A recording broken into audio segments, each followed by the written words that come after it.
Strange things happen all the time. Sure, that's true. Vengeance beyond the grave, however, is one of those things where the possibility will always be up for debate. Despite being so, here's a legend tied to Viking history that is quite bizarre.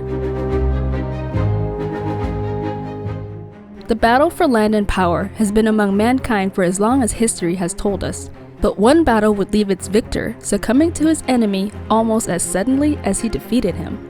Here's a story of a fallen warrior who's believed to have avenged his death from beyond the grave in a rather curious way. As the legend goes, 9th century Scotland. Sigurd I Steinson, also known as Sigurd the Mighty, was the first Earl of Orkney, which is a part of a chain of islands in the Northern Isles of Scotland.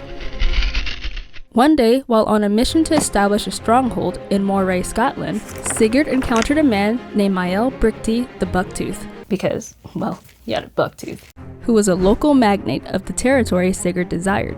However, Bucktooth was not so easily intimidated by Sigurd and resisted the invasion and takeover of the land. The resistance led to an agreement between the two that they would duke it out for lordship over the territory. One of the rules set for the battle was that each man would be limited to 40 warriors to fight in the impending face-off. But Sigurd has some tricks up his sleeve and got a little sneaky by doubling up on his men, assigning 2 to a horse, thus bringing along twice as many fighters. Sneaky. More or less cheating, if you will. Or perhaps he just felt like the rules didn't apply to him. I don't know.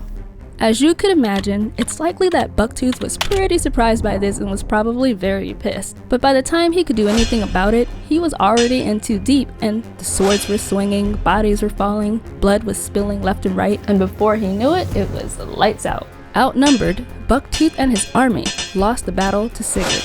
And apparently, as a symbol of triumph, Sigurd ordered his men to behead the enemy that they took down and strap the heads to their horses. Leading by example, Sigurd chopped off the head of Bucktooth and proudly displayed his victory as he and his men rode off.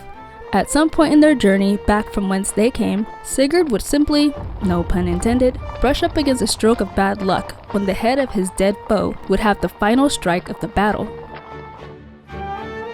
Bucktooth was said to have scraped against Sigurd's leg, causing a minor wound.